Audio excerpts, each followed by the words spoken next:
Welcome to ET digital media group. నేడు ఏపీలోని గుడివాడ నియోజకవర్గానికి సంబంధించి వాళ్ళ కుటుంబం బాగా సుపరిచితం. వాళ్ళ తండ్రి గారు ఎమ్మెల్యేగా పనిచేశారు, ఆయన ఎమ్మెల్యేగా కూడా పనిచేశారు. ప్రస్తుతం ఏపీ రాష్ట్ర వేర్ హౌస్ కార్పొరేషన్ చైర్మన్గా బాధ్యతలు నిర్వహిస్తూ ఉన్నటువంటి నాయకుడు రావి వెంకటేశ్వరరావు గారితో వాళ్ళ ప్రత్యేక ముఖాముఖి. నమస్కారం సార్. నమస్కారం అండి. ఈటీ డిజిటల్ మీడియాకి ఎదిగిన ప్రేక్షకులకి అందరూ కూడా నమస్కారాలు. Thank you sir, thank you very much అండి. సార్, మీరు ఈ పదవి రాష్ట్ర వేర్ హౌస్ కార్పొరేషన్ చైర్మన్ పదవి మీకు రావడం, మీరు అనుకున్నది ఒకటి ఇచ్చింది ఒకటి అని చెప్తూ ఉంటారు, నిజమేనా? చంద్రబాబు నాయుడు గారు ఒక నిర్ణయం తీసుకున్నారు, కానీ మేము కట్టుబడి ఉన్నాం. అది ఆయన ఏ పదవి ఇచ్చినా దానికి న్యాయం చేయాలి. ముందుగా రాష్ట్రానికి, రాష్ట్ర ప్రజలకి ఉపయోగపడే విధంగా రైతాంగానికి కానీ, అదేవిధంగా ప్రజలకి ఏ విధంగా ఉపయోగపడాలో కార్పొరేషన్ స్ట్రెంథెన్ చేయాలి, రైతాంగానికి ఉపయోగపడే కార్యక్రమాలు చేస్తాం తప్పకుండా. అంటే మీరు ఒక పదవి ఎక్స్పెక్ట్ చేశారు, ఆ పదవి రాలేదని అంటారు, నిజమేనా? మీరు మీకు హామీ ఇచ్చారు ఎలక్షన్స్ అప్పుడు? హామీలు అంటే వెసులుబాటు కూడా కావాలి. ఇప్పుడు కొత్త రాష్ట్రం ఏర్పడింది, అనేక మంది ప్రామిస్ చేశారు బాబు గారు. అది బ్యాలెన్స్ చేసుకుంటానికి కొంచెం ఇబ్బంది పడి ఉంటారు ఆయన. దానికి మేము స్వాగతిస్తున్నాం. ఎందుకంటే అందరినీ ఇప్పుడు 3 పార్టీలు ఇప్పుడు కూటమి ప్రభుత్వం ఉంది, అందరికీ న్యాయం చేయాలి. కూటమిలో were also part of it. కొంతమంది శాసనసభ్యుడిగా త్యాగాలు చేశారు, అదేవిధంగా ఈ పదవుల్లో కూడా నామినేట్ పదవులు కూడా చాలామంది త్యాగాలు చేశారు. దాంట్లో ఐఎమ్ ఆల్సో వెల్కమింగ్ హిమ్. ఆయన ఏ పదవి ఇచ్చినా దానికి న్యాయం చేస్తాం. అంటే మీకు అయితే అసంతృప్తి అయితే లేదు? కానీ మీకు ఫస్ట్ లిస్ట్లోనే సెకండ్ లిస్ట్లోనే వచ్చినట్టుంది కదా పదవి? సెకండ్ లిస్ట్లో వచ్చింది. సెకండ్ లిస్ట్ ఆర్టీసీ తర్వాత, ఆర్టీసీ మీ చైర్మన్ కొనకళ్ళ తర్వాత, ఆయన తర్వాత మీకు అంటే వెంటనే గుర్తించింది. స్ట్రగుల్స్ పడ్డారు గుడివాడ నియోజకవర్గంలో. ఇవాళ విక్టరీ అనేది ఈజీగా అయితే రాలా. మీ ద్వారా మీరు చాలా స్ట్రగుల్ పడ్డారు. పార్టీలో నాయకుడిగా మీరు చాలా స్ట్రగుల్ పడ్డారు. ఏమనిపించింది మిమ్మల్ని కాదని వేరే వ్యక్తిని ముందుకు తీసుకొచ్చినప్పుడు? అందుట్లో మీరు కూడా స్వాగతించి వాళ్ళకి లేదు పార్టీ అధిష్టానం అని చెప్పి ముందుకు వచ్చినప్పుడు ఏమనిపించింది ఆ టైంలో? మీ పొజిషన్ అంటే అప్పటి వరకు మీరే అన్న వ్యక్తి ఏమనిపించింది? అంటే దగ్గర 10 ఏళ్ళ నుంచి ఇన్ఛార్జి పనిచేస్తాం గుడివాడలో. కొన్ని కారణాల వలన ఇట్టి బస్సులో ఈసారి గుడివాడ గెలవాలని చెప్పి బాబు గారు కానీ లోకేష్ గారు పట్టుదలతో ఉన్నారు. ఎట్టి పరిస్థితుల్లో గుడివాడికి కొడాలి నాని ఓడించాలని ఇది మొత్తం మేము అందరం కంకణం కట్టుకుని ఆయన చెప్పిన బాధ్యత మేము స్వీకరిస్తున్నాం. కొన్ని త్యాగాలు తప్పదు, పార్టీలో వాళ్ళకి కొన్ని ఇబ్బందులు ఉన్నా సరే we have to face this sacrifices. కానీ అంటే చివరి నిమిషంలో వచ్చి టికెట్ పొందడం ఒక ఎత్తు అయితే, కానీ ప్రజల దగ్గర ఎప్పుడు రెగ్యులర్గా మీరు ఎవరినైనా సరే ఎంక్వైరీ చేసి చెప్పిన విషయం ఏంటంటే, ఎవరినైనా పేరు పెట్టి పిలుస్తారు రా వెంకటేశ్వరరావు గారు. పబ్లిక్లో ఏ పేటకి వెళ్ళినా ఎవరిని వెళ్ళినా వెంకటేశ్వరరావు, లేదా అంత చనువుగా ఏ పబ్లిక్ని అయినా సరే మీరు బాగా గుర్తుపెట్టుకుంటారని చెప్తూ ఉంటారు. అంటే అది ఈజీగా రాదు కదా, పబ్లిక్తో ఉంటేనే కదా వచ్చేది. అంటే 25 సంవత్సరాల సర్వీస్లో ఉన్నాం పాలిటిక్స్లో.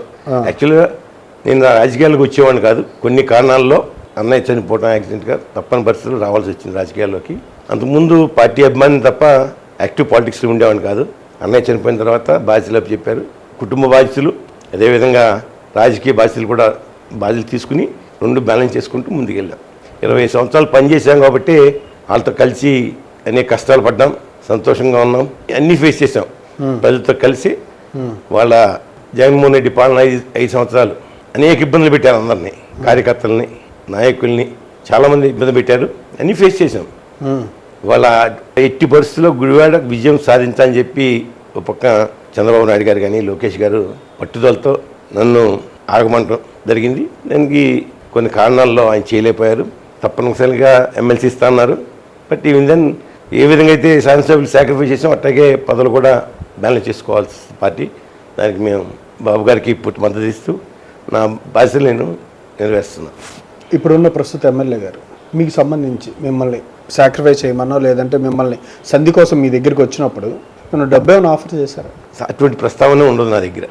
డబ్బు విషయంలో జనాలు రకరకాలు మాట్లాడుతూ ఉంటారు, కానీ వాస్తవాలు ఏమీ లేవు.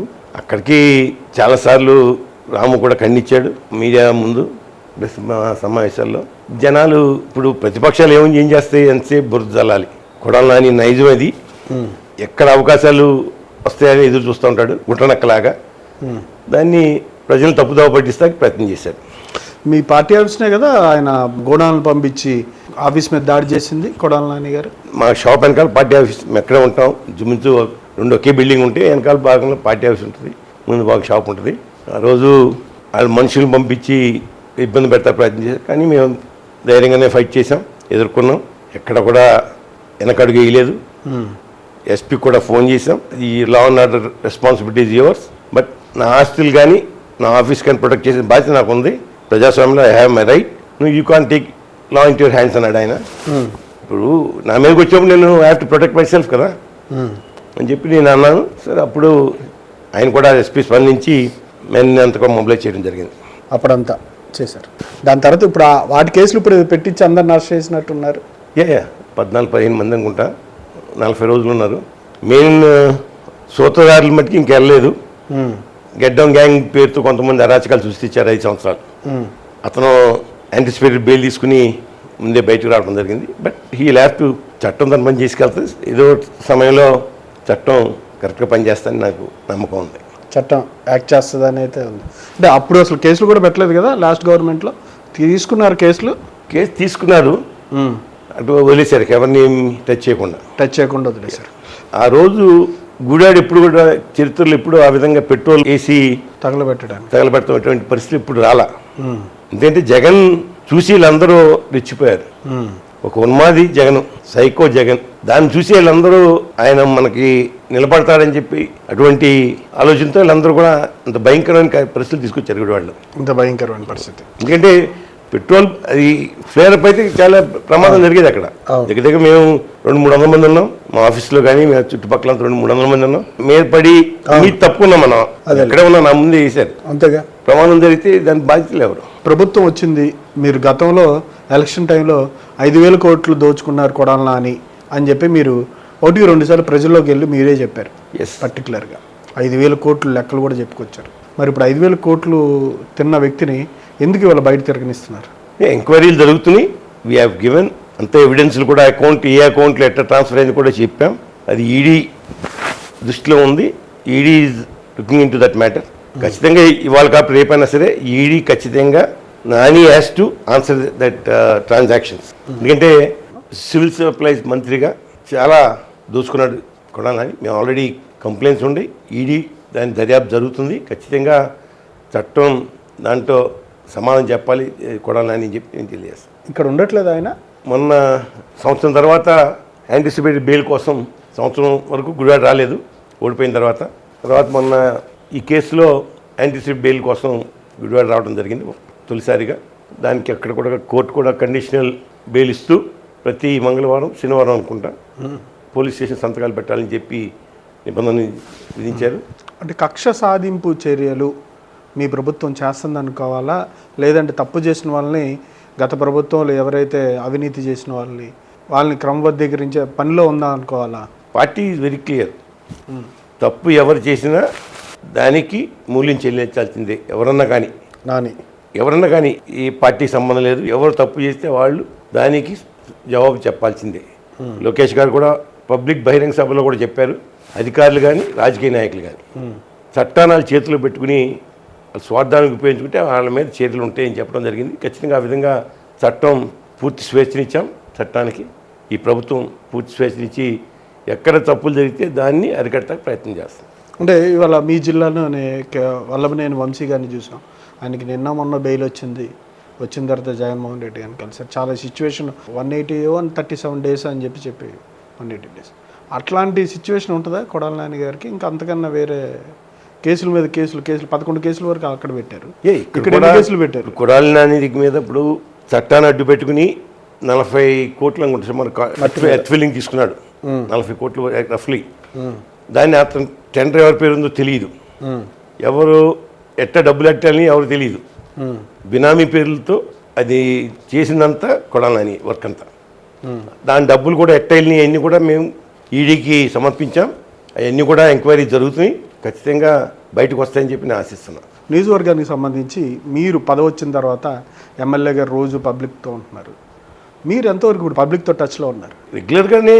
యాక్చువల్గా నా కార్పొరేషన్ వారానికి 5 రోజులు గుడివాడలో ఉన్నప్పుడల్లా నేను హాఫ్ డే గుడివాడలో ఉన్నాను, హాఫ్ డే నా కార్పొరేషన్ వర్క్ చేస్తున్నాను. సో బ్యాలెన్స్ చేసిన ఒకవేళ పొద్దున పార్టీ కార్యక్రమాలు ఉంటే అది చూసుకుని మధ్యాహ్నం ఆఫీస్ రావటం, లేకపోతే పొద్దున ఆఫీస్లో పని ఉంటే అక్కడ చూసి మధ్యాహ్నం ఇక్కడ పార్టీ కార్యక్రమాలకి ప్రజలకి అందుబాటులో ఉంటున్నాం. హాఫ్ డే బట్టి ప్రజలకు ఉంటున్నాను, హాఫ్ డే నా కార్పొరేషన్ పని చూస్తున్నాను. ఏమన్నా ప్రజలు మీ దగ్గరికి వస్తే సమస్యను పరిష్కరించగలుగుతున్నారా? ఎంతోమంది అధికారులు నాకు పాతవాళ్ళే, 25 ఏళ్ళ నుంచి ఉన్నాను కాబట్టి చాలామంది నాకు పరిచయం ఉంది. అధికారులు పొలిటికల్గా కాకపోయినా వ్యక్తిగతంగా నాకు అందరూ సహకరిస్తారు. That's my strength. అది పని జరగాలి, ప్రజలు న్యాయం చేయాలి, ఏదో విధంగా వాళ్ళకి అందుబాటులో ఉన్నాం. అంటే టౌన్లో మీ ప్రాబల్యం పెరిగిందంటారా టీడీపీది? ఖచ్చితంగా. అంటే యాక్చువల్గా టౌన్ ఎప్పుడూ కూడా 36 వార్డులు మాయి, ఎప్పుడు కూడా తెలుగుదేశం ఫేవర్గా 10-12 వార్డులు వస్తాయి. దానికి 80% గెలుస్తాం మనకి, ప్రతిపక్షాలుగా ఉన్నాయి ఎక్కడన్నా అని. మిగతా వాటిలో బ్యాలెన్స్ అటు ఇటు అవుతూ ఉంటాయి. ఇప్పుడు బాగా స్ట్రెంత్ అయ్యిందని నా నమ్మకం. గతంలో గుడివాడకి కొడాల నాయుడు గారు మంత్రిగా ఉండి ఏం తేలేదు అని విమర్శించారు చాలాసార్లు. మరి మీరు ఇద్దరు కలిసి ఏం తీసుకొచ్చారు గుడివాడకి? సంవత్సరం అయింది, సంవత్సర పాలన అవును పూర్తి చేసుకున్నాం. వాళ్ళు పెద్ద ఎత్తున ఊహించిన విధంగా, ప్రజలు ఊహించిన విధంగా కార్యక్రమాలు జరుగుతున్నాయి. మరి మీకు నోటీసులు ఉందో నాకు తెలియదు, కానీ గ్రామీణ ప్రాంతాల్లో దగ్గర 25-30 కోట్లతో సీసీ రోడ్లు వేసాం. గ్రామీణ ప్రాంతం ఎస్, ఆల్ విలేజ్ 66 గ్రామాలు ఉన్నాయి నాకు. సీసీ రోడ్లు వేసి ఎనర్జీ చేసి తప్పున. అదేవిధంగా R&B ఫండ్స్ వచ్చినాయి. అలాగే మొన్న చంద్రబాబు నాయుడు గారు గుడివాడ వచ్చినప్పుడు 10 కోట్లు ప్రామిస్ చేశారు టౌన్కి గ్రాంట్ కింద. దానికి కూడా టెండర్ పిలవబోతున్నాం. తాగునీరు మీద దృష్టి పెట్టాం. వాళ్ళ మొన్న పవన్ కళ్యాణ్ గారు మీటింగ్లో బహిరంగ సభలో వెళ్ళినప్పుడు కొన్ని ఇబ్బందులు ఉన్నాయని చెప్పి ఎమ్మెల్యే రాము గారు ఆయనకి దృష్టి తీసుకురావటం. ఇమీడియట్గా 42 ఈ ఫిల్టర్ బెడ్స్ రిపేర్ చేస్తా కోసం 4 కోట్ల 3-4 కోట్లు శాంక్షన్ చేశారు. అదేవిధంగా రైతాంగానికి ప్రధానంగా 5 సంవత్సరాల నుంచి పంట కాలంలో డ్రైనేజెస్ వ్యవస్థని సర్వనాశనం చేశారు. కానీ కొడాల నాని ఏం చేశారంటే బిల్లులు డ్రా చేసినాడు కానీ పని చేసేవాడు కాదు. బిల్లులు డ్రా చేసి ప్రతి సంవత్సరం బిల్లులు డ్రా చేసేవాడు ఈ పనులకి సంబంధించి. ఇది సాగునీరు, డ్రైనేజ్ కానీ తాగునీరు కానీ ఎక్కడ కూడా పని జరగవు. వాళ్ళు బినామీ మనుషులతో టెండర్లు వేస్తాం, పని చేయకుండా వర్షాలు వచ్చే ముందు లేపేటే. ఇవాళ ఆ విధంగా కాకుండా వాళ్ళు ఖచ్చితంగా వాళ్ళ డ్రైనేజ్ వ్యవస్థని 5 సంవత్సరాల తర్వాత వాళ్ళ రైతులు సంతోషంగా ఉన్నారు గ్రామాల్లో. ఎందుకంటే బాధ్యతలు కూడా రైతులకి అప్పచెప్పాం. మొన్న కూడా మేము స్టార్ట్ చేసినప్పుడు చంద్ర డ్రైన్ కానీ డ్రైన్ చేసినప్పుడు వాళ్ళందరూ రైతులను పిలిపించి వాళ్ళని బాధ్యత దాంట్లో భాగస్వామ్యం చేసాం. మీ దగ్గరుండి మీరు ఏ విధంగా కావాలో రైతు మీకు ఉపయోగపడే విధంగా కార్యక్రమాలు చేయాలని చెప్పి అధికారులు కూడా చెప్పాం. రైతాంగాన్ని కూడా దాంట్లో భాగస్వామ్యం అవ్వమని చెప్పాం. ఖచ్చితంగా బ్రహ్మాండంగా జరిగినాయి. డ్రైనేజ్ వ్యవస్థ కానీ ఇరిగేషన్ 2 కూడా పూర్తి స్థాయిలో పూడికలు తీయడం జరిగింది. అంటే జగనన్న ఇల్లులకు సంబంధించి పెద్ద స్కామ్ చేశారు, ఆ భూములు కొనుగోలులో ఎకరాల్లో అని చెప్పారు. అది ఎంతవరకు వచ్చింది? కొనుగోలులో నేను అన్న కానీ ముఖ్యంగా దగ్గర 2 మీటర్లు 3 మీటర్లు మట్టి నింపాలి. ఎందుకంటే బాగా పొలాలు అయ్యి మెరక చేయాలి. ఇందాక చెప్పా 40 కోట్ల టెండర్. అది బినామీ పేర్లతో నడిచిపోయినాయి. రూపాయి పేదాల అకౌంట్లో కోట్లు డ్రా చేశారు. ఎట్లా సాధ్యమైంది? ఆయన కూడా ఈడీ చేతిలో ఉన్నాయి. పేదలు బిలో పవర్టీ లైన్లో ఉన్న వాళ్ళ అకౌంట్లోకి కోట్లు, అవన్నీ వాళ్ళ అకౌంట్లో వేసుకోవటం, డ్రా చేసుకోవటం, తీసుకొచ్చి క్యాష్ వీళ్ళు సూత్రధారు ఆయన చేతిలో పడి పేదవారి అకౌంట్లోకి డబ్బులు మళ్ళించి దాని నుంచి డ్రా చేసుకొని అనేది ఇవన్నీ కూడా మేము ఈడీకి సమర్పించడం జరిగింది. అకౌంట్ నెంబర్ సహా. చాలామంది నా దగ్గరికి వచ్చారు. నా దగ్గరికి వస్తే జరిగింది ఏదో చెప్పండి ఈడీకి, లేకపోతే ఇబ్బంది పడతామని చెప్పాం. వాళ్ళు ఈడీ వచ్చి ఈడీకి వాళ్ళు రిప్లై చేశారు. మరి తర్వాత ఏమైంది? చట్టం డెఫినెట్లీ న్యాయం చేస్తారని నేను భావిస్తున్నాను. గుడివాడకి తెలుగుదేశం ఇస్తున్న కానుకేంటి? అంటే ఇందాక మీరు చెప్పారు ఇన్ని కోట్ల రూపాయలతో డెవలప్మెంట్ అంతా చేస్తుంది. దానికి మించి ఇంకేమైనా ప్రణాళిక ఏమైనా రచించారా? అంటే ఇప్పుడు యాక్చువల్గా మొన్న కూడా కేంద్రం నుంచి బాలశౌరి గారు ఎంపీగా పార్లమెంట్ సభ్యులు ఫ్లైఓవర్ ఒకటి పూర్తి కాబోతుంది. అలాగే మొన్న కూడా 400 కోట్లతో గుడివాడలో ఉన్న ప్రధానమైన రైల్వే లైన్స్ 2 రూట్లు వెళ్తాయి. ఒకటి మచిలీపట్నం, ఒకటి భీమవరం మెయిన్ లైన్ అటాచ్ అవుతాయి. అందువల్ల నెంబర్ ఆఫ్ గేట్స్ వలన చాలా ఇబ్బంది పడుతున్నారు. దగ్గర 400 కోట్లతో ఫ్లైఓవర్లు 3 అండర్ పాస్లు శాంక్షన్ చేయించుకొచ్చారు బాలశౌరి గారు. ఖచ్చితంగా భవిష్యత్తు ఉంటుందని గుడివాడకి. ఎందుకంటే వాళ్ళ మనకి 216 ఏదైతే హైవే ఉందో కొత్తది బైపాస్ చేసుకొచ్చి, ఎందుకు ముఖ్యంగా మచిలీపట్నం పోర్ట్ ఒకటి, దాని ద్వారా అనేక బెనిఫిట్స్ గుడివాడ కూడా వచ్చే అవకాశాలు ఉన్నాయి. ఎందుకంటే వాళ్ళ తెలంగాణకి నియరెస్ట్ పోర్ట్ ఇస్ మచిలీపట్నం. దానికి ఇప్పుడు పోర్ట్ నుంచి ఖమ్మం వరకు సెపరేట్ హైవే తీసుకొస్తున్నారు. ఓకే, పోర్ట్ నుంచి ఖమ్మం వరకు దాంట్లో గుడివాడ మీద వెళ్తాయి. సో ఈ కనెక్టివిటీ బాగా పెరుగుతుంది గుడివాడకి. ఓకే, నెంబర్ ఆఫ్ బెనిఫిట్స్ వస్తాయని చెప్పి ఆశిస్తున్నాం. దానికి ఆ విజన్తోనే ముందుకు వెళ్తున్నాం. డెవలప్మెంట్ కూడా ఆ విధంగా తీసుకెళ్లాలని. పరిశ్రమలు అవకాశాలు ఉన్నాయా? అంతా రైతాంగం. నేను ఆశపడతాను, ఎందుకంటే పోర్ట్ వస్తుంది. పోర్ట్ వచ్చిన తర్వాత ఏ విధంగా డెవలప్మెంట్ గతంలో మనం we have seen that development in port areas. ఇది కృష్ణపట్నం కానివ్వండి, నెల్లూరు, ఇవన్నీ కాకినాడ, ఇవన్నీ కూడా ఆ బెనిఫిట్ వస్తుందని ఆశపడుతున్నాను. ఎందుకంటే ఈ కనెక్టివిటీలు అన్నీ పెరుగుతున్నాయి. మంచి స్టేట్ హైవేస్, నేషనల్ హైవేస్ కూడా అనుసంధానం చేసి బ్రహ్మాండంగా అభివృద్ధి జరుగుద్దని ఆశపడుతున్నాను. ఆ విజన్తోనే ముందుకెళ్తున్నాం. ఏదో బెనిఫిట్స్ వస్తాయి గుడివాడకి, భవిష్యత్తు ఉంటుంది గుడివాడకని ఆశతో ముందుకెళ్తున్నాం. గుడివాడలో కొంత ప్రాంతం మంచినీటి ఇబ్బందితో పాటుగా ఫ్లోరైడ్ కూడా ఇబ్బంది ఉంటుంది అంటారు, నిజమేనా? లేదు, అంత ప్రాబ్లం లేదు. మాకు మెయిన్ ప్రాబ్లం ఎక్కడంటే నందివాడ మండలం. నందివాడ మండలం ఇంతకుముందు గతంలో వేరే నియోజకవర్గంలో యాక్చువల్గా అది ఏమవుతుందంటే అది అంతా కూడా వ్యవసాయం లేదా మండలం అంతా. అంతా 85-90% వరకు చేపల చెరువులు, రొయ్యలు. ఎందుకంటే అక్కడ బోర్లు వేస్తేనేమో మంచినీరు రాదు, కొంచెం పొల్యూటెడ్ అయింది. దానివల్ల కొన్ని ఇబ్బందులు ఉన్నాయి ఆ మండలంలో. దానికే ఫిల్టర్ బెడ్లు కానీ అనేక ఇప్పుడు CDR కింద వాటర్ ప్లాంట్లు పెట్టి పబ్లిక్ సహకారంతోనే చాలా గ్రామాల్లో మేము ఏర్పాటు చేస్తున్నాం. తాగునీరు వరకు ఆ విధంగా ఆదుకుంటున్నాం మేము. అదేవిధంగా ప్రభుత్వాలు కూడా ఇప్పుడు నందివాడ మండలానికి కొంత ల్యాండ్ ఎక్వైర్ చేశారు. గతంలో 60 ఎకరాల కింద 90 ఎకరాలు ఎక్వైర్ చేశారు. అది చెరువు కింద డెవలప్ చేసి వాటర్ని కూడా శుద్ధి చేసి డైరెక్ట్ పైప్ లైన్ ద్వారా గ్రామాలకు ఇద్దామని చెప్పి ఒక ఆలోచన ఉంది.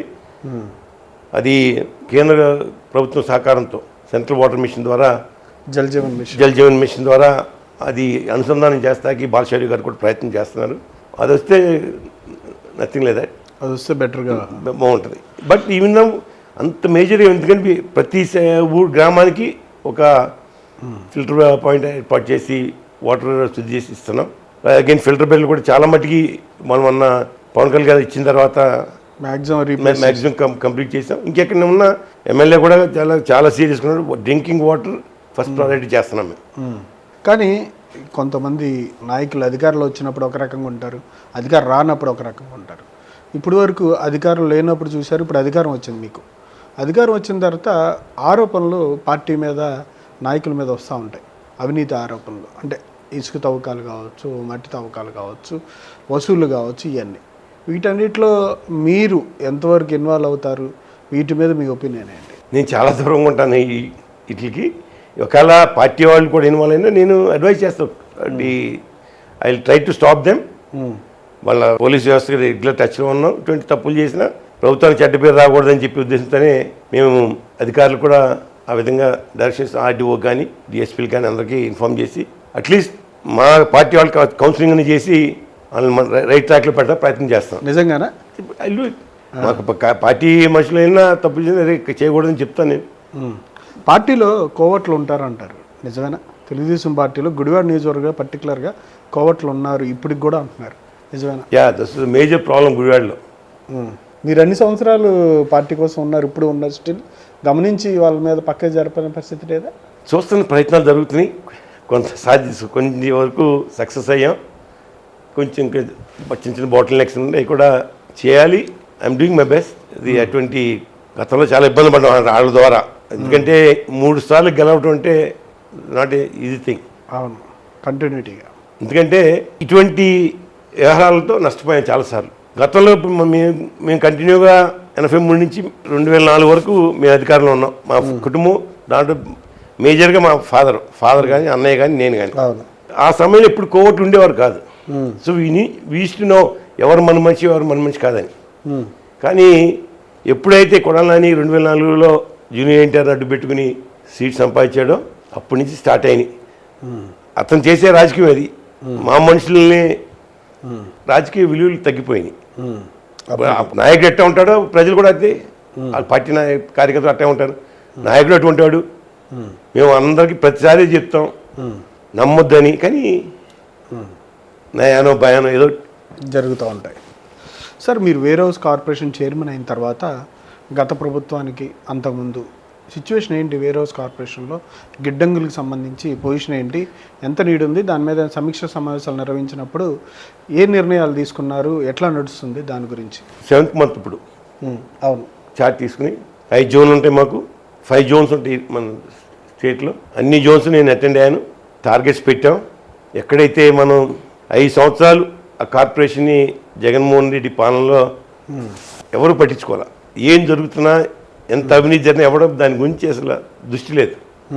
ఎందుకంటే వాళ్ళకి కావాల్సిన ఆఫీసర్లు వాళ్ళకి కావాల్సిన వ్యక్తులు పెట్టుకోవటం దోసుకోవడం జరిగింది. లాస్ట్ ఇయర్ చూస్తే 230 కోట్ల రెవెన్యూ మా టర్న్ ఓవర్. దాన్ని టార్గెట్స్ పెట్టాం, 5 జోన్లు తిరిగి అందరికీ ఇన్స్ట్రక్షన్ 300 కోట్ల టార్గెట్ రీచ్ అవ్వాలని. ఆ లైన్లో మేము వెళ్తున్నాం, ఖచ్చితంగా రీచ్ అవుతాం కూడా ఈ సంవత్సరం. ఎందుకంటే మనకి నెల్లూరు, ప్రకాశం, కడప ఆ రేంజ్లో మనకి నేను ఇల్లు కొత్తలో ఓన్లీ 20% ఆక్యుపెన్సీ ఉండేది. ఇవాళ దగ్గర 69% తీసుకొచ్చాం. ఓకే. ఇంకొక ఇప్పుడు మొన్న టొబాకో కూడా బాబు గారు పర్చేజ్ స్టార్ట్ చేశారు రైతాంగాన్ని ఆదుకుంటాకి. ఇప్పుడు వాటికి కూడా మనకు కొంత ఏరియా కావాలంటే ప్రొవైడ్ చేస్తున్నాం. 2 లక్షల స్క్వేర్ ఫీట్ అడిగారు. దాన్ని ఆల్రెడీ కొన్ని ప్రాంతాల్లో ఎక్కడైతే ప్రొక్యూర్మెంట్ జరుగుతుందో వాడికి అందిస్తున్నాం. వాటికి రైతుకి ఆదుకుంటా కోసం రాష్ట్రం చేస్తున్న దానికి వీఆర్ సపోర్టింగ్ దెమ్. అలాగే మిగతా జిల్లాలు చూసుకుంటే శ్రీకాకుళం, విజయనగరం 110% ఆక్యుపెన్సీ ఉంది. ఇవాళ 110% ఆక్యుపెన్సీ ఉంది. ఓవరాల్గా రాష్ట్ర వ్యాప్తంగా చూసుకుంటే అంటే ఒక నియోజకవర్గం జిల్లా కాకుండా అధికారులు ఎంతవరకు సపోర్ట్ చేస్తూ ఉన్నారు? మీరు ఇంప్లిమెంటేషన్ సంబంధించి ఉత్తర్వులు ఇవ్వడం ఇవన్నీ జరుగుతూ ఉంటాయి, కానీ అధికారులు ఎంతవరకు ఆ పనితనంలో ప్రదర్శిస్తూ ఉన్నారు? కార్పొరేషన్ లేకపోతే ఓవరాల్గా కార్పొరేషన్ కావచ్చు, స్టేట్ గవర్నమెంట్ కావచ్చు, మీరు కూడా గమనిస్తూ ఉన్నారు, స్టేట్ బాడీలో ఉన్నారు కాబట్టి. డిపెండ్స్. ఇప్పుడు ద వే ఓ నాయకుడు అప్రోచ్ బట్టే పనులు జరుగుతాయి. వాళ్ళ మనం పాజిటివ్గా వెళ్ళి పని చేద్దామంటే డెఫినెట్గా రెస్పాండ్ అవుతారు. నా ఎక్స్పీరియన్స్లో ఆ నమ్మకం బిల్డప్ చేసుకొచ్చాం అధికారులు కానీ ప్రజల్లో కానీ. వాళ్ళ మనం నిజంగా తప్పు చేసిన నమ్మరు.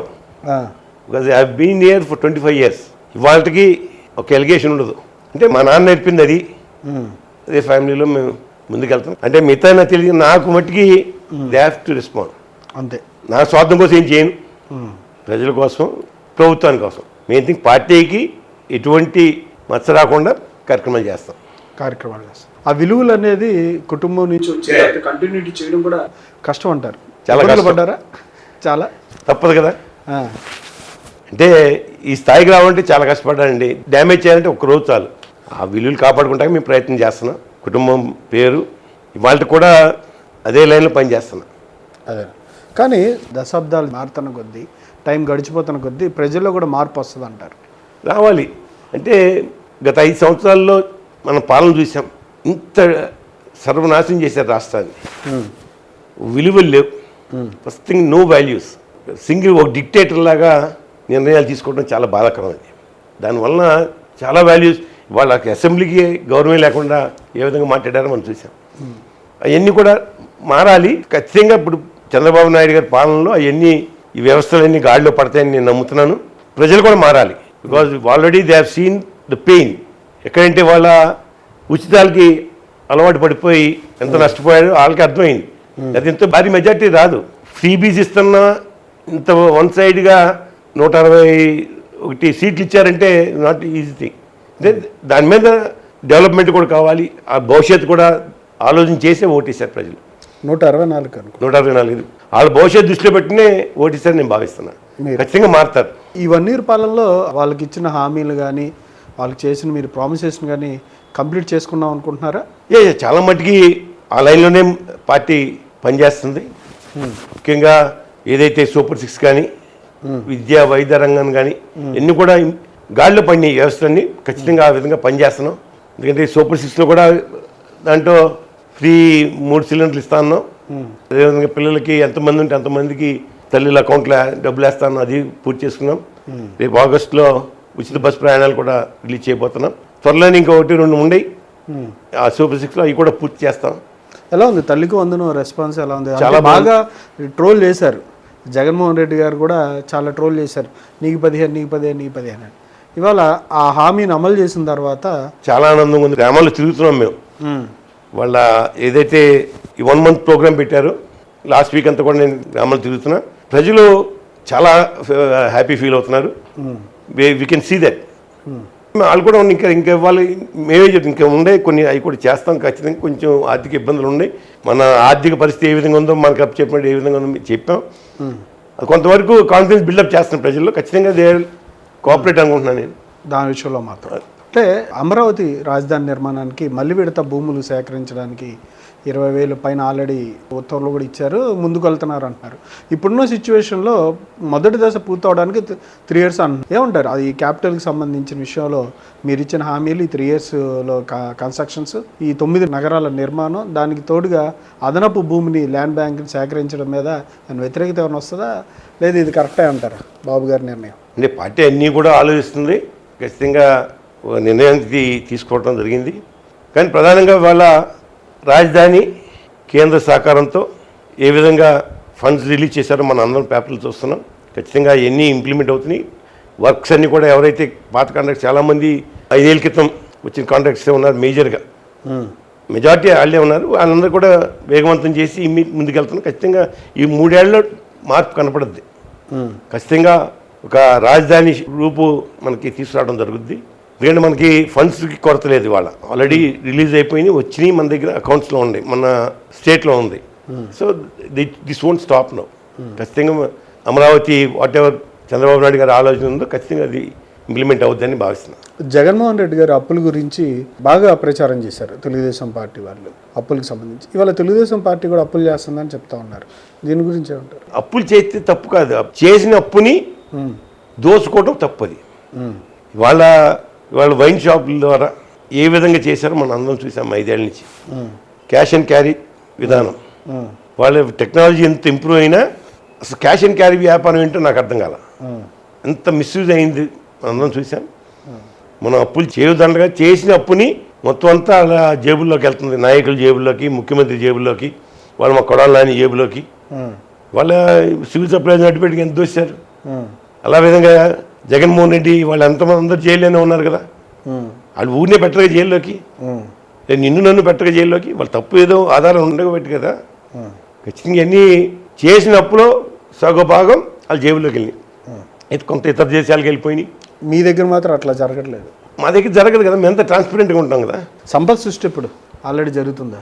యా ఖచ్చితంగా ఇండస్ట్రీస్ పెట్టుబడులు భారీ ఎత్తున వస్తున్నాయి రాష్ట్రానికి. ఆల్రెడీ మొన్న దావోసిలు 2 సార్లు వెళ్ళటం, చాలామంది అగ్రిమెంట్స్ చేసుకోవడం, కొన్ని ఆల్రెడీ స్టార్ట్ అయినాయి, ఫౌండేషన్స్ అయినాయి, బిగిన్ అయినాయి వైజాగ్లో కానీ, అదేవిధంగా స్టీల్ ప్లాంట్ శంకుస్థాపన కానివ్వండి. ఇండస్ట్రీస్ లెవెల్లో ఎప్పుడు లాస్ట్ 5 ఏళ్ళు ఏం చేశారో మనం చూసాం. దానికి భిన్నంగా ఈ సంవత్సరంలో రేపు ఇక్కడి నుంచి స్టార్ట్ అవుతుంది, మీకు డెవలప్మెంట్ కనపడుతుంది మనకి. అన్నా క్యాంటీన్స్ సంబంధించి ఎట్లా ఉంది రెస్పాన్స్? అన్నా క్యాంటీన్స్ ద్వారా ఎంతమందికి ఉపయోగం కలుగుతుంది మీ కాన్స్టిట్యున్సీ? పేదలకి మట్టుకి చాలా ఉపయోగపడుతుంది. ఎక్కడైతే పట్టణాల్లో పేదలు ఉన్నారో వాళ్ళకి అందుబాటులో 5 రూపాయలకి ఇస్తున్నట్టు. వాళ్ళకి ఇప్పుడు చాలామంది బెగ్గర్స్ ఉంటారు, వాళ్ళందరూ వచ్చి ఆటో డ్రైవర్స్ పేదవాళ్ళు ఉన్నారు. మధ్యాహ్నం మళ్ళీ దానికి ఎంత ఖర్చు పెట్టాలి. బయట ఏ హోటల్కి వెళ్ళినా 100 రూపాయలు ఏంది భోజనం రాదు. 5 రూపాయలకి కడుపు నిండా భోజనం పెడుతుంది. అటు కూలీలు కానీ, కార్మికులు, ఆటో డ్రైవర్స్ కానీ, ఇటువంటి వాళ్ళకి మేజర్గా ఉపయోగపడుతుంది. ముఠాలు ఉంటాయి ఇస్తారా, అటువంటి గ్రూప్ మటుకి చాలా ఉపయోగపడుతుంది. చాలా ఉపయోగం దానికి దీనికి. అప్పుడు తీసేశారు, ఇప్పుడు ఇమేజ్ స్టార్ట్ చేసాం.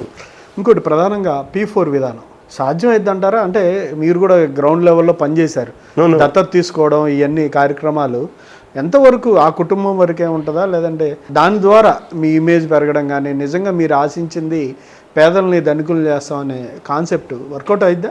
ఇదొక P4 విధానం బ్రహ్మాండమైన అద్భుతమైన స్కీమ్. అది చంద్రబాబు నాయుడు గారి ఆలోచనతో వచ్చింది. అది వాళ్ళ భారతదేశం ఎక్కడా లేదు ఇటువంటి ఆలోచన. ఎందుకంటే బాటమ్ 20% ఎక్కడైతే ఉందో వాళ్ళని అప్లిఫ్ట్ చేస్తా కోసం, అటు పక్కన వ్యాపారస్తుల్ని, ఇండస్ట్రియలిస్ట్ని, అదేవిధంగా ప్రభుత్వం 2 సహకరించి కుటుంబాన్ని దత్తత తీసుకుంటా కోసం ఒక ఎక్స్పెరిమెంట్ ఆల్రెడీ స్టార్ట్ అయింది. వాళ్ళు మా విలేజ్లో కూడా గుడాటి నియోజకవర్గంలో రాము కూడా ఎన్ఆర్ఐస్ని పట్టుకుని ఎమ్మెల్యే కొంతమంది అడాప్ట్ చేసుకోమని చెప్పడం కూడా ప్రయత్నం చేస్తున్నాం. అన్ని కూడా లిస్ట్ అవుట్ చేస్తున్నాం. బాటమ్ 20% ఎవరున్నారు, గవర్నమెంట్ ఏ విధంగా ఈ ఇండస్ట్రీస్ని అలాట్ చేస్తుంది. అదే రాము కూడా ఎన్ఆర్ఐ కాబట్టి ఈ నోస్ లాట్ ఆఫ్ పీపుల్. వాళ్ళ యొక్క సహకారం కూడా తీసుకుని కొంత గ్రామాల్లో, వాళ్ళ సొంత గ్రామాల్లో ఇప్పుడు ప్రతి గ్రామం నుంచి ఎవరో వాళ్ళు ఎన్ఆర్ఐలు ఉన్నారు. అటువంటి వాళ్ళు మనం క్యాచ్ చేసి ఈజీగానే చేయొచ్చు. అది ఇట్స్ నాట్ దట్ డిఫికల్ట్. కానీ మాకెందుకని మాకు ఎక్కువ మంది మా విలేజ్, ప్రతి విలేజ్ నుంచి ఎన్ఆర్ఐస్ ఉన్నారు. ప్రతి గ్రామం ఇవాళ ఏ గ్రామం చూసినా 10-20 మంది ఉంటారు. We have to tap that Ramu ఆ పని మీద, ఎమ్మెల్యే ఆ పని మీద ఉన్నారు. ఖచ్చితంగా అది విజయం సాధిస్తాం గుడివాడ నియోజకవర్గం వరకు. I don't know about others. Babu garu కూడా ఈ విజన్ భారతదేశం ఎక్కడా లేదు. But I think even industries కూడా ముందుకు వస్తారు. ఒక మంచి ఎందుకంటే వాళ్ళు సోషల్ రెస్పాన్సిబిలిటీ కూడా తీసుకోవాలి. Not only business, even social responsibility బాధ్యత వాళ్ళు ఓన్ చేసుకుని ఆ విధంగా మేము బాబు గారు కూడా మోన్ చేస్తున్నారని I think they will come make wonders చెప్తున్నాను. జగన్మోహన్ రెడ్డి గారు రప్ప అధికారంలోకి వస్తారు, రప్ప చేస్తారు.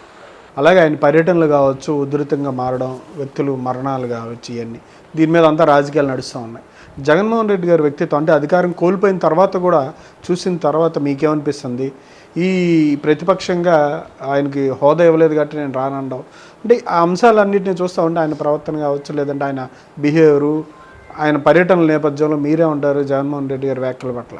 ఇప్పుడు అతనికి వాళ్ళ తండ్రితో వచ్చిన హ్యాబిట్ అది. ఒక ఫ్యాక్షన్ లీడర్ వాళ్ళ నాన్న జగన్మోహన్ రెడ్డి కూడా ఏ విధంగా తండ్రిని అడ్డు పెట్టుకుని ఏ విధంగా ఎదిగాడో మనందరం చూసాం. ఆఖరికి దగ్గర 16 నెలలు జైల్లో ఉన్న వ్యక్తి. ఊరిని ఎందుకు పెడతారు జైల్లో 16 నెలలు?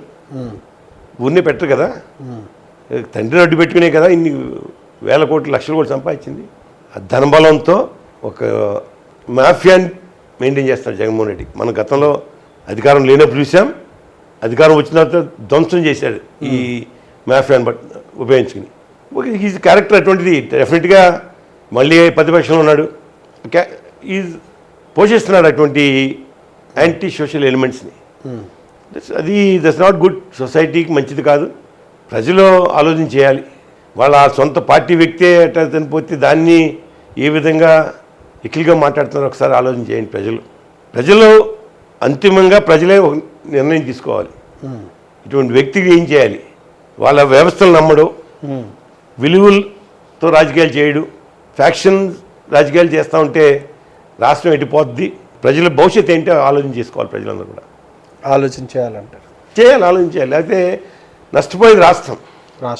ఇప్పుడు వ్యక్తి నష్టపోయంటే మళ్ళీ కష్టపడతాడు, ఏదో చేసుకుంటాడు. బట్ రాష్ట్రం ఇప్పటికే 5 సంవత్సరాలు వెనకబడిపోయామంటే 20 ఏళ్ళు డెవలప్మెంట్ వెళ్ళిపోయాం. Hyderabad very unfortunate. దేశంలోని ప్రధాన నగరాల స్థాయి వస్తుందంటారు అమరావతికి. హైదరాబాద్ మించిన నగరం రావాలని నేను కోరుకుంటున్నా. తప్పకుండా ఆలోచనతో చంద్రబాబు నాయుడు గారు, లోకేష్ గారు ఆ డైరెక్షన్ నడుస్తున్నారు. ఖచ్చితంగా మాకు ఆ నమ్మకం ఉంది చంద్రబాబు మీద, లోకేష్ మీద. అదేవిధంగా పక్కన కూటమిలో పవన్ కళ్యాణ్ కానీ, నరేంద్ర మోడీ గారు, వీళ్ళందరూ సహకారం ఉంటుంది. వీళ్ళందరూ సహకారం ఉంటుంది. ఖచ్చితంగా వీ కెన్ అచీవ్ దట్. దీంతో పోటాపోటీగా వాళ్ళ పక్కన విశాఖపట్నం, ఆల్రెడీ విశాఖపట్నం లైమ్లైట్లో ఉంది. ఖచ్చితంగా ఇప్పుడు అనంతపూర్ కానీ, కడప సైడ్ అంతా ఇండస్ట్రీస్ అన్నీ కూడా మేజర్ ఇండస్ట్రీస్ ఇప్పుడు తీసుకెళ్తున్నాం అంట. ఆ పక్కన ఇండస్ట్రీ ల్యాబ్ కింద రాయలసీమ అంతా. డెఫినెట్లీ ఎన్ని ఆ ఫ్రూట్స్ వస్తాయి రాగానే డెఫినెట్లీ వీ హ్యావ్ డెవలప్మెంట్. వాళ్ళ ఈ సంవత్సర కాలంలోనే వాళ్ళ చాలా గ్రామాల్లో ఎక్కడైతే రోడ్లు లేవో గుంట్లు పూడ్చాం. ప్రధానంగా ఫస్ట్ ప్రయారిటీ గుంట్లు పూడ్చుకుంటూ వెళ్ళాం. తర్వాత కొంత ఫండ్స్ వచ్చినాయి, మేము రోడ్లు, సీసీ రోడ్లు గ్రామీణ ప్రాంతాల్లో వేసుకున్నాం. ఇంకా చేయాల్సింది ఉంది. 5 ఏళ్ళ ఒక గుప్పుడు మట్టిపోయేలా గ్రామాల్లో రోడ్లకి 5 years. దాన్ని అడిగేవాళ్ళు లేడు. మీరు ఆ రోడ్డు కూడా కంప్లీట్ చేసినట్టున్నారు. కంకిపాడు లేదు, ఇంకా ఉంది కొంచెం. మొన్న అంటే వెంటబడి దాకా పూర్తి చేసాం. అక్కడి నుంచి మొన్న పామన్ ఎమ్మెల్యే ఒక 70-80 లక్షల శాంక్షన్ తీసుకొచ్చారు. అది కూడా కంకిపాడు వరకు వెళ్తే కొంతవరకు బాగుంటుంది. Major part. దానికన్నా మేము ఎంపీ గారు ట్రై చేస్తున్నారు, బాలశౌరి గారు. ప్రధానంగా ఏదంటే గ్రీన్ఫీల్డ్ హైవే కింద ఓఆర్ఆర్ వస్తుంది. ఓఆర్ఆర్ నుంచి మన గుడివాడకి 17 కిలోమీటర్స్. ఈ 17 కిలోమీటర్ స్ట్రెచ్ని గ్రీన్ఫీల్డ్ హైవే చేద్దామని చెప్పి ఒక ఆలోచనతో ఉంది. గతంలోనే బాలశౌరి గారు ప్రపోజల్ అన్నీ రెడీ చేసి డిపిఆర్ తీసుకెళ్ళి కూర్చున్నారు ఆయన. ఇప్పుడు ఆయన చెప్పి మొన్న కూడా అడిగితే ప్రధానమంత్రి గారు అయితేనే అవుద్ది ఇది, మీరు ట్రై చేస్తున్న అపాయింట్మెంట్ కోసం అని చెప్పి ఆయన నాతో చెప్పడం జరిగింది. ఇవాళ ఆయన సహాయం కూడా చాలా ఉంది గుడివాడకి. ఆయన ఇప్పుడు ఒకవేళ కళ్యాణ మండపాలు ఏంటి ఇవన్నీ కూడా గుడివాడకి చాలా బాగానే చేస్తున్నారు. మీ రాజకీయ జీవితాన్ని ఒకసారి వెనక్కి తిరిగి చూసుకుంటే ఏమనిపిస్తుంది? గతంలో మీరు వేరే పార్టీలో కూడా పనిచేశారు, అప్పుడు టికెట్ విషయంలో వెంటనే అయిపోయారు. ఆ కుటుంబంతో కూడా ఇప్పటికీ సాన్నిధ్యం ఉందంటారు, చిరంజీవి గారి కుటుంబంతో. ఒకసారి రాజకీయాలు ఒకసారి వెనక్కి తిరిగి చూసుకుంటే ఏమనిపిస్తుంది? ఒకసారి మీ రాజకీయ జీవితం గురించి, మీ గురించి. నాకు మీ సినీ ఫీల్డ్, నేను ఎగ్జిబిటర్ని హైదరాబాద్లో. So I know that family as exhibitors. వాళ్ళకి డిస్ట్రిబ్యూషన్ ఉండేది, నాకు అట్లా పరిచయం. నాకు ఆల్రెడీ పరిచయం ఉంది, డిస్ట్రిబ్యూషన్ ద్వారా రోజు టచ్లో ఉంటాం వాళ్ళం. అప్పుడు కూడా నేను లాస్ట్ పోటీ చేసి నేను విరమించుకున్నాను పాలిటిక్స్ నుంచి. I concentrate on my business. తర్వాత బాలయ్య బాబు వచ్చి ఖచ్చితంగా 2014 చేయాల్సిందని చెప్పి ఫోర్స్ చేస్తే again I came out. Actual అయితే అక్కడితో ఆగిపోయామండి నేను. 9 తర్వాత ఆగిపోయి అప్పుడు ఫ్యామిలీ కూడా కొంచెం అన్నయ్య తమ్ముడు చనిపోవటం కొంచెం ఇబ్బంది, అవన్నీ కూడా సెట్ చేసుకుంటాకి కొత్త యూనిట్ పెట్టాను నేను. ఇండస్ట్రీ ఒకటి నా ఇండివిజువల్ ఒకటి యూనిట్ పెట్టాను. దానికి ఎన్ని ఉన్నాయని చెప్పి ఐ స్టాప్ పాలిటిక్స్ కొంతకాలం. ఒక 2009 తర్వాత 12 వరకు నేను బయట రాలా. ఓన్లీ బిజినెస్లో ఫ్యామిలీ బిజినెస్ చూస్తా కూర్చున్నాను. తర్వాత బాలయ్య బాబు గట్టిగా ఫోర్స్ చేస్తే లేదు రావాల్సిందంటే 13లో జాయిన్ అయ్యి మళ్ళీ. అదొకటే నేను రాంగ్ అన్నా, బట్ అది నా స్వార్థం కూడా కాదు. నేను అట్లీస్ట్ ఈయన ఒకసారి ఓడకూడదు అనే ఉద్దేశంతోనే డైవర్ట్ చేత చూసా కానీ, బట్ ఇట్స్ నాట్ వర్క్ అవ్వాలా. అది కాల. ఇప్పుడైతే సాటిస్ఫాక్షన్ ఉన్నారా అంటే పొలిటికల్? బికాజ్ నాకు నేను ఎంతసేపు అందుబాటులో ఉంటాను ప్రజలకి. నాకు వాళ్ళు ఎవరైనా వస్తే immediately I take up that any issue. ఏమంటే వచ్చిన అధికారులతో మాడతాం, కొన్ని అవ్వచ్చు కొన్ని అవ్వకపోవచ్చు. నా ప్రయత్నం బట్టి 100% ఉంటుంది. దట్ రిలేషన్ నా ఫాదర్ దగ్గర నుంచి వచ్చింది నాకు. మా అన్నయ్య కానీ, మా అన్నయ్య కూడా నాకన్నా ఎక్కువ పరిచయాలు ఉండేవి అన్నయ్యకి. ప్రతి ఇంటికి వెళ్ళి లోపలికి వెళ్ళి ఆ వెసులుబాటు ఉండేది అన్నయ్యకి. దాన్ని అదే చేసి కంటిన్యూ చేస్తా ప్రయత్నం చేస్తున్నా ఫ్యామిలీకి. అంటే మీకు మీ మీద ఎక్కువ ప్రభావం చూపించిన రాజకీయ నాయకుడు అంటే ఎవరు? ఎన్టీ రామారావు. ఆయన పెట్టినప్పటి నుంచి కూడా నాన్నగారితో పాటు తిరుగుతూనే ఉండేవాడిని. ఎమ్మెల్యే క్వార్టర్స్ అప్పుడు మేము వెళ్ళటం, అదే అప్పుడంత కుర్రాళ్ళు మేము అంత యూత్. హైదరాబాద్ అప్పుడే 82, 83 వచ్చాం. 84, 85 కుర్రాళ్ళం, యూత్లో ఉండేవాళ్ళం, బళ్ళేసుకు వెళ్ళేవాళ్ళం అటు. ఆయన ప్రభావం ఎక్కువ తర్వాత. బట్ హీజ్ ఆల్సో కదా, ఆయన కూడా ప్రజల కోసం చేశాడు. ఆయన ప్రజల్ని పవర్టీ లైన్ నుంచి వాళ్ళకి ఒక రాజకీయ చైతన్యం తీసుకొచ్చింది కూడా ఆయనే. బీసీలకు కానీ, ఎస్సీ మైనార్టీస్కి వాళ్ళకి ఎప్పుడు రాజకీయాలు అంటే దాని మీద ఇది ఉండేది కాదు. వాళ్ళ రాజకీయ చైతన్యం తీసి పేదవాళ్ళ వర్గాల్లో ఎన్టీ రామారావు. మీ తదుపరి లక్ష్యం ఏంటి వెంకటేశ్వర? నేను పార్టీ కోసం సర్వీస్ చేయటం. లోకల్లో ఉంటాం కాబట్టి అందుబాటులో ఉంటాం ప్రజలకి. పార్టీకి మంచి పేరు తెస్తాకి నా పార్టీ ఏ బాధ్యత చెప్పినా చేస్తాకి నేను సిద్ధం. మీకు ఎమ్మెల్యే గారికి ఎట్లా ఉంటుంది రిలేషన్? నేను ఫైన్. నేను రోజు కలిసే ప్రచారానికి వెళ్తున్నాం. అన్నీ both SIT together most of the time. ఆఫీస్లో ఇద్దరు కూర్చొని డిస్కస్ చేస్తూ ఉంటాం. ప్రోటోకాల్ ఇబ్బందులు ఏమైనా వచ్చినాయి ఎప్పుడైనా ఎక్కడైనా? ఉంటాయి అవన్నీ. అవన్నీ చూసా కూడా.